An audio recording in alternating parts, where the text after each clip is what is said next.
우리는 지금 야곱의 12아들들에 대하여 그들이 후일에 당할 일에 대한 예언과 그리고 그들의 분량대로 선포되어진 축복이 담겨 있는 야곱의 축복에 대해서 살펴보고 있습니다. 오늘 본문은 우리가 읽은 것처럼 단, 그리고 갓, 아셀, 납달리, 그리고 요셉, 베냐민 그들을 향한 축복의 내용, 예언에 대한 말씀인데요. 오늘 이들을 향하여 선포되어진 야곱의 축복을 통하여서 하나님께서 우리에게 주시는 교훈을 두 가지로 나누어 살펴보려고 하는데, 그 첫 번째는 우리는 다 하나님께 공동체를 위하여서 각각 쓰임을 받는다 하는 것입니다. 다 각각 쓰임을 받는다. 여러분, 야곱의 축복은 그 12아들들 각 개인의 미래, 그러니까 그들의 개인사가 아니고요, 하나님의 사람으로서, 특별히 하나님 나라의 한 부분, 한 퍼즐의 한 조각으로서 하나님께서 하나님 나라 관점에서 주신 것입니다. 그리고 이 축복은요, 그들이 가진 것, 그러니까 그들에게 주어진 것, 그러니까 예를 들면 그들이 앞으로 받을 기업, 그 땅, 그 지역과 관련되어서 주어진 축복이기도 하고, 또한 그들이 가진 것, 그들이 가진 기질에 따라서 주어진 축복이기도 합니다. 그래서 자세히 보시면 오늘 축복은 그들이 받을 기업과 관련되어서 주어진 축복이기도 해요. 스불론 같은 경우가 그렇습니다. 우리가 어제 본문이지만 13절을 보시면요, 스불론은 나중에 그 하나님께서 약속의 땅을 주실 때, 분배하실 때 어디를 받습니까? 해변 지역을 받게 됩니다. 그래서 그들은 해변에 거주합니다. 그래서 그곳은 배면은 해변이라 그의 경계가 시돈까지리로다. 그래서 스불론은요, 무역하고 또 교역하고 외부와 소통하는 역할로 쓰임을 받는 것이죠. 그들이 그 지역을 그 땅으로 기업을 받았기 때문에 그런 것이죠. 오늘 보면 갓을 보면요, 19절에 보니까 갓은 군대의 추격을 받으나 도리어 그 뒤를 추격하리로다 이렇게 합니다. 갓은 어디를 받습니까? 요단 동편을 받거든요. 그곳은 외부가 침입하는 통로예요. 그러니까 갓은 언제나 싸움으로써 외부로부터 공동체를 지키는 방파제의 역할을 함으로써 쓰임을 받고 또한 그렇게 섬기게 되는 것이죠. 아셀은요, 20절에 보니까 아셀에게서 나는 먹을 것은 기름진 것이다. 그가 왕의 수라상을 차리리로다 합니다. 아셀은 매우 그 곡창지대죠. 그러니까 올리브나 곡물들이 많은 그러한 매우 기름진 곡창지대, 비옥한 곳을 땅으로 받았습니다. 기업으로 받았습니다. 그러니까요, 그가 가진 풍성함이나 그가 가진 그런 곡물들로 왕도 섬기고 백성들로 섬기는 그런 역할로 그가 쓰임을 받는다라는 것이죠. 그리고 납달리를 보면요, 납달리는 노인 암사슴입니다. 노인 암사슴이다. 아름다운 소리를 바란다 이렇게 말합니다. 납달리 땅은 예수님이 몸을 입고 이 땅에 오셨을 때에 복음을 선포하기 시작했던 그 지역, 그러니까 납달리는 어디를 받았나? 그냥 갈릴리라고 이렇게 생각하시면 됩니다.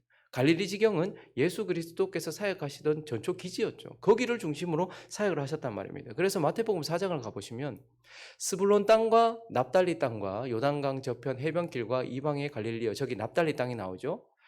자, 흑암에 앉은 백성이 큰 빛을 보았고 사망의 땅과 그늘에 앉은 자들에게 빛이 비춰도다 하였느니라.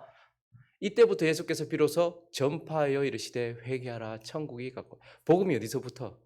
납달리 땅에서부터. 그러니까 납달리는 노인 암사스입니다. 자유롭게 자유를 가진 자로서 복음을 바라는 것으로 그 지역을 하나님께서 기업으로 주셨기 때문에 그 지역과 관련되어서 그는 이 기쁜 소식을 전하는, 자유를 가지고서 기쁜 소식을 전하는 역할로 그렇게 하나님께 쓰임을 받았다라는 거예요. 그리고 또 어떤 부분들은 기질과 관련해서, 우리에게 주어진 기질과 관련되어서 주어진 축복도 있습니다. 그 대표적인 사람이 유다예요. 유다를 보시면 8절부터 보시면 유다는요, 형제의 찬송이 될지라 앞장선다는 거죠. 내 손이 내 원수의 목을 잡을 것이고 내 아버지 아들들이 내 앞에 절하리로다. 유다는 사자다. 사자 새끼다. 움킨 것을 찢고 올라갔다. 엎드리고 웅크림이 수사자 같고 암사자 같다. 누가 그를 범할 수 있으랴. 규가 유다를 떠나지 아니하며 통치자의 지팡이가 그 발사에서 떠나지 아니하기를 실로가 오시기까지 이르리니 그에게 모든 백성이 복종하리로다. 그는 책임감, 리더십, 그러니까 사자와 같은 그러한 기질을 가지고 있습니다. 그래서 앞장서서 누군가를 지키고 보호하는 역할.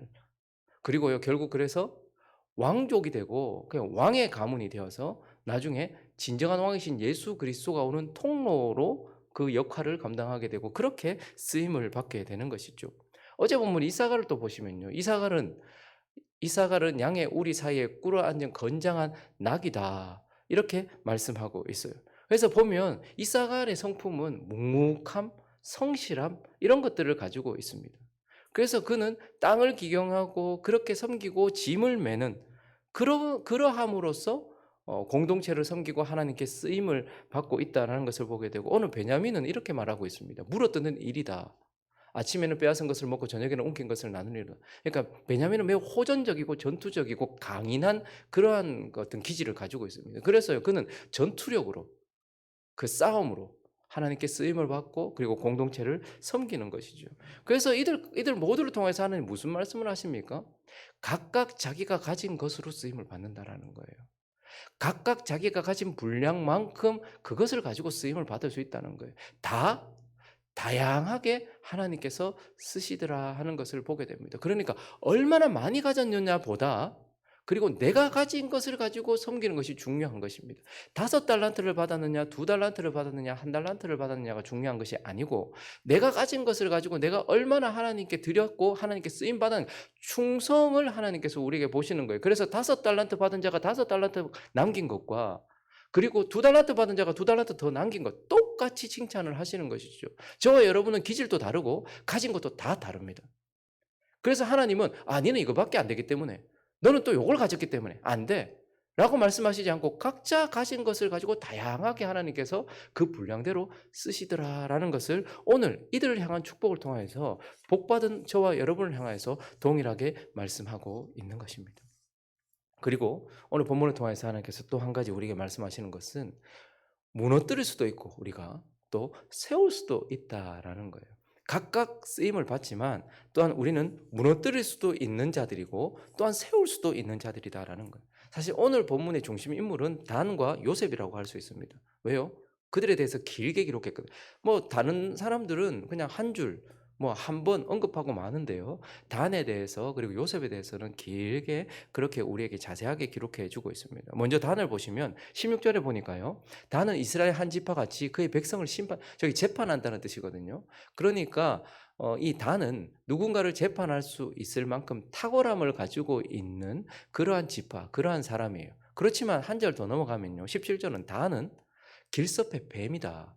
샛길의 독사다. 이렇게 말하고 있어요. 뭐예요? 뱀처럼 강교함을 가지고 있기도 하고 독사와 같이 독을 가지고 있기도 하다라는 거예요. 그래서요, 말굽을 물어서 그 탄자를 뒤로 떨어지게 한다. 그러니까 무너뜨릴 수 있는 기질을 무너뜨리는 자로 그렇게 기록이 되어 있습니다. 그래서 실제로 다는요, 이 하나님 나라의 공동체를 흔들고 균열을 일으켰다가 결국 무너뜨렸다라는 것을 우리는 보게 돼요. 우리는 이미 지금 이 예언은 앞을 향해 보고 있지만 우리는 이미 다 그걸 알고 있잖아요. 단이 어떤 사람들이었습니까? 결국 단 지파가요. 12지파들이 가나안 땅을 하나님께서 주셔서 그 땅에 들어가서 정복할 때에는 내가 원하는 땅에 간 것이 아니고 제비를 뽑아서 하나님의 뜻대로 하나님이 기업을 주셨잖아요. 그래서 유다는 여기, 스불론은 여기 이렇게 주셨잖아요. 단은 블레셋 사람들이 있었던 그 지경을 하나님께서 주셨어요. 그런데요, 사사기 18장 가보시면요. 그때 이스라엘 왕이 없었고 단 지파는 그때에 거주할 기업의 땅을 구하는 중이었으니 이는 그들이 이스라엘 지파 중에서 그때까지 기업을 분배받지 못하였다. 이 말은 분배를 안 해줬다는 말이 아니에요. 너는 여기다라고 지정을 해줬단 말이죠. 뭐 갈렙 같은 사람들, 유다 지파들도 뭐 좀 힘든 싸움이 많았잖아요. 뭐 거인들과 그렇게 싸워야 하기도 했고 산지를 점령해야 되기도 했고, 그러니까 단이 분배를 받았던 땅도 쉬운 땅이 아니었어요. 철기를 가지고 있었던 블레셋이 거기에 주둔하고 있었기 때문에 힘든 싸움이었어요. 그랬더니 이들이 거주할 기업을 구하는 중에 여기 또 안 되겠다 이렇게 한 거예요. 그러니까 전무후무한 일이죠. 하나님이 너를 여기에 주셨는데 근데 여기 안 되겠다 이렇게 생각해요. 그래서 아직까지도 기업을 얻지 못한 채 있었어요. 그래서 7절을 가보시면요. 이에 다섯 사람이 떠나서 라이스를 쭉 올라가 본 거예요. 야, 살만한 곳 없나? 그러니까 이거 있을 수 없는 일 아닙니까? 하나님께서 넌 여기서 사역해라. 하나님께서 너는 여기를 기업으로 주셨다라고 말하는데 쭉 올라가 보는 거예요. 그러니까 라이스라는 곳을 찾았어요. 라이스에 이르러 거기 있는 백성을 보니까 염려 없이 거주하며 시돈 사람들이 사는 것처럼 평온하며 안전하니 그 땅에는 부족한 것이 없으며 부를 누리며 시돈 사람들과 거리가 멀고 어떤 사람과도 상종하지 않아. 그러니까 여기는 전쟁 없이도 갈 수 있겠다. 요 사람들 싹 죽이고 우리가 이 땅 차지하면 되겠다 해서 하나님이 주신 땅이 아니라 저 끝까지 올라가 가지고 자신들이 원하는 땅을 그냥 기업으로 차지한 거예요. 우린 여기 있을 거예요. 이렇게 되면 어떻게 될까요? 다른 지파들은 어떤 마음이 생기겠어요? 지금 막 힘들게 싸우고 있는데 하나님께 주신 땅을 사명으로 싸우고 있는데 얘는 분명히 하나님께서 여기를 지키라고 하셨는데 그 자리 비워놓고 쑥 가버리는 거예요. 그러면 이 블레셋을 점령해야 되는 여기에도 구멍이 생기고 편안하게 자기 편한대로 거기 가버리면 나머지 싸우는 사람들 입장에서는 흔들리잖아요. 뭐지 우리는? 이런 생각이 들지 않습니까? 공동체를 그냥 흔들어버린 거예요. 거기다가요, 다는 나중에 17절부터 보시면요. 그 땅으로 이제 올라가는데 그 땅을 정탐하러 갔던 5사람이 그리로 들어가서, 그러니까 가다가 미가 사건 있잖아요. 신상 만들어 놓고. 그래서 새긴 신상과 에봇과 드라빔과 부어 만든 신상을 가져갈 때에 그 제사장 미가가 무기를 지닌 600명과 함께 문 입구에 섰더니 그 5사람이 미가의 집에 들어가서 그 새긴 신상과 에봇과 드라빔과 부어 만든 신상을 가지고 나오면 그 제사장이 그들에게 묻되 너 뭐하냐 지금 이거 왜 가져가냐 라고 하니까 그들에게 이르되 입 다물어라. 우리와 함께 가자. 우리 아버지와 우리 제사장. 그래서 네가 우리 한 가정의 제사장 말고 한 지파의 제사장이 되라. 네가 한 사람의 집에 제사장이 되는 것보다 이스라엘 한 지파의 한 족속의 제사장이 되는 게 낫지 않느냐? 어느 것이 낫겠느냐? 하니까 제사장이 맞네. 사역. 대형교회 간 거죠 이제. 작은 개척교회에 있다가 대형교회 간 거예요. 에봇과 드라빔과 새긴 우상을 가지고서 간 거예요. 그러니까 단이 기업 버리고 하나님 주신 땅 버리고 올라갈 때 어떻게 한 거예요? 우상 들고 올라간 거예요. 그리고 어떻게 해요? 자기만의 종교 체제를 만든 거예요. 그러니까 하나님을 섬기는 방식을 자기들이 정하고 자기들의 뜻대로 그냥 하나님을 자기 마음대로, 그러니까 그럼으로 인하여서 하나님 나라 전체에 균열이 일어나게 됩니다. 그리고 결국 마지막에는 어떻게 됩니까? 열왕기상 12장에 보시면요. 이에 계획하고 두 금송아지를 만들고 무리에게 말하기를 너희가 다시는 예루살렘에 올라갈 것이 없도다. 이스라엘아 이는 너희를 애굽 땅에서 인도하여 올린 너희의 신들이라 하고 하나는 베델에 두고 하나는 단에 두었어요. 단에 하나님이라고 상징되는 금송아지가 서게 되었고 이 일이 죄가 되었으니 이는 백성들이 단까지 가서 그 하나에게 경배하였더라. 결국 어떻게 됩니까? 북이스라엘은 선한 왕이 한 번도 일어난 적이 없었고 그들의 역사를 이어주는 중에도 그들은 계속해서 우상 숭배하다가 결국 어떻게 됩니까? 나라가 망하게 돼요. 그러니까 결국 단은 무너뜨리는 자가 되었다라는 거예요. 공동체를 무너뜨리는 자가 되었다라는 거예요. 그래서 그에 대하여 예언하다가 야곱이 갑자기 이렇게 말씀하지 않습니까? 18절에 보니까요. 여호와여 나는 주의 구원을 기다린나이다. 단에 대하여 보다가 단에 대하여 공동체를 무너뜨리고 하나님 나라를 무너뜨리는 이 단을 보다가 주여 나는 주의 구원을 기다립니다 라고 그렇게 선포하고 있는 거예요. 그 단은 무너뜨리는 자로 지금 이렇게 기록되어 있습니다. 그런데요 또 더 길게 기록된 요셉은 오늘 23절부터 24절까지 보니까요 활 쏘는 자가 그를 학대, 그러니까 요셉은 편안한 인생이 아니었어요. 적개심을 가지고 그를 공격합니다. 그러니까 학대가 있고 그리고 고난이 있고 아픔이 있어요. 그랬지만 요셉의 활은 도리어 굳세며 그의 팔은 힘이 있으니 이는 야곱의 전능자 이스라엘의 반석의 목자의 손을 힘입으면. 그러니까 요셉은 어떤 사람으로 지금 기록되고 있습니까? 다는 처음부터 뭔가 탁월함을 가지고 있는 자로 기록되어 있지만 요셉은 그의 삶 속에 편안함이 없어요. 고통과 아픔과 여러 가지 환란들이 있어요. 그런데 그 속에서 어떻게 돼요? 하나님으로 인하여 강하여진 자로 그렇게 소개되고 있고 25절에는요. 그래서요. 아버지의 하나님께로 말미암나니 그가 너를 도우실 것이요 전능자로 말미암나니 그가 내게 복을 준다. 하늘의 복, 아래의 깊은 샘의 복, 그리고 젖먹이는 복, 태의 복. 그러니까 요셉은 그렇게 강인한 자로 그리고 하나님께서 주신 복으로 가득 채워진 자다 이렇게 말하면서 요셉에 대하여 22절에 이렇게 시작되잖아요. 무성한 가지다.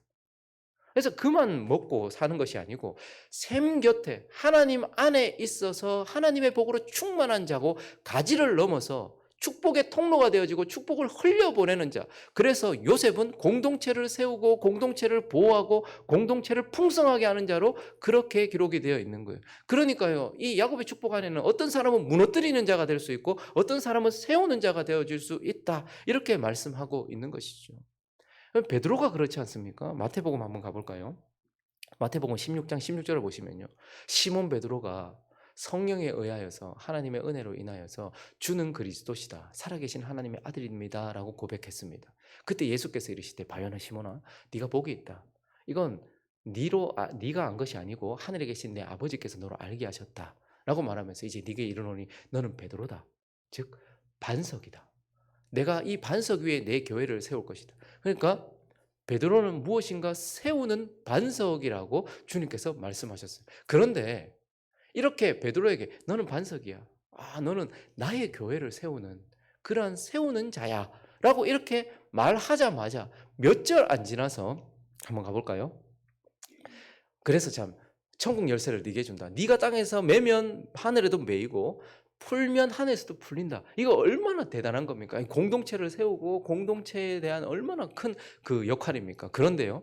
21절로 가보시면 이때로부터 예수께서 이제 자기가 예루살렘에 올라가 장로들과 대제사장들과 서기관들에게 많은 고난을 받고 죽임을 당하고 제3일에 살아나야 할 것을 제자들에게 비로소 나타내시니 베드로가 예수를 붙잡고 멱살을 잡았단 말이에요. 항변하여 이르되 주여 그리마옵소서 이 일이 결코 주께 이루어지지 미치지 아니하리다. 그래서 예수께서 또 이번엔 뭐라고 말씀하십니까? 돌이키면서 베드로에게 사탄아 내 뒤로 물러가라.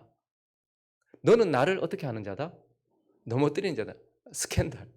그러니까 세우는 자라고 세우는 반석이라고 방금 말했다가 근데 베드로가 또 넘어뜨리는 돌이 될 수도 있고 그러니까 세우는 반석도 될 수 있지만 넘어뜨리는 돌도 될 수 있다. 스캔들이 될 수도 있다. 라고 이렇게 말하는 거예요. 저와 여러분도 마찬가지입니다. 우리는 우리가 받은 것, 우리가 가진 것을 가지고서 공동체를, 하나님의 나라를 무너뜨릴 수도 있어요. 내가 어떻게 하느냐에 따라서 영향을 부정적으로 미칠 수도 있단 말이에요. 그런데요, 내가 가진 것을 가지고서 우리는 요셉처럼 세울 수도 있는 자다라고 말씀하시면서 이 야곱의 축복을 통하여서 우리에게 이렇게 말씀하고 계시는 것입니다. 말씀을 정리하겠습니다. 이제 야곱의 축복이 마무리됩니다. 오늘 본문을 통해서 이제 야곱의 축복이 마무리되는데요. 여러분 이게 축복 맞습니까? 이게 진짜 축복 맞나? 여러분 르우벤 같은 그런 선포가 축복입니까? 야, 니는 탁월했지만은 탁월하지 못할 거다. 다 잃어버려. 시몬 그리고 레위한테는요 뭐라고 말합니까? 저주의 저주를 받아서 흩어질 거다.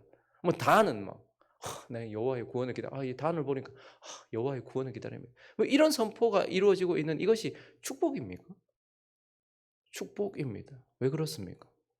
그럼에도 불구하고 이들 모두가 다 하나님의 선택을 받아 구원받은 자이기 때문에 그렇고 이들 모두가 다 하나님 나라 안에 있기 때문에 그렇고 이들 모두가 다 하나님께 쓰임을 받을 수 있기 때문에 그런 것이죠. 그러면 저와 여러분이 복받은 자들입니까? 복받은 자들입니다. 왜요? 저와 여러분이 하나님의 선택을 받아 구원받았고 지금 저와 여러분이 하나님의 다스림을 받는 하나님 나라 안에 있기 때문에 그렇습니다. 그리고요. 저와 여러분도 하나님께 쓰임을 받고 쓰임을 받을 수 있기 때문에 그렇습니다. 내가 뭐 하는 것을 가졌냐 탁월한 것을 가졌냐가 아니라 하나님이 내가 가진 것을 가지고 나를 쓰시는 거예요. 저는 설교로 하나님께서 저를 사용하십니다. 여러분들은 여러분들이 가진 것을 가지고 하나님께 쓰시는 거예요. 너 이거 없네. 세상은 없는 거 계속 채워 넣으려고 우리를 계속해서 굴리지만 그러나 하나님 너 이거 있네? 이걸로 우리를 사용하신단 말이에요. 다양하게 쓰신다는 말이죠. 그래서 우리는 하나님께 쓰임을 받을 수 있기 때문에 축복받은 사람이고요. 또한 저와 여러분은 하나님의 나라를 세울 수 있는 가능성을 가지고 있는 자들이기 때문에 축복받은 자들이라는 말이죠. 그러므로 야곱의 축복을 통하여서 하나님께서 하신 말씀을 통하여 저와 여러분이 얼마나 복받은 인생인지를 다시 한번 마음에 새기시면서 내가 가진 것이 없는 것을 살필 것이 아니라 내게 주신 것이 무엇인지를 살펴보고 내가 지금 세우고 있는 자인지 무너뜨리고 있는 자인지를 돌아보면서 하나님께 쓰임을 받으며 하나님의 나라를 세워가는 저와 여러분 되시기를 예수 그리스도의 이름으로 축원합니다.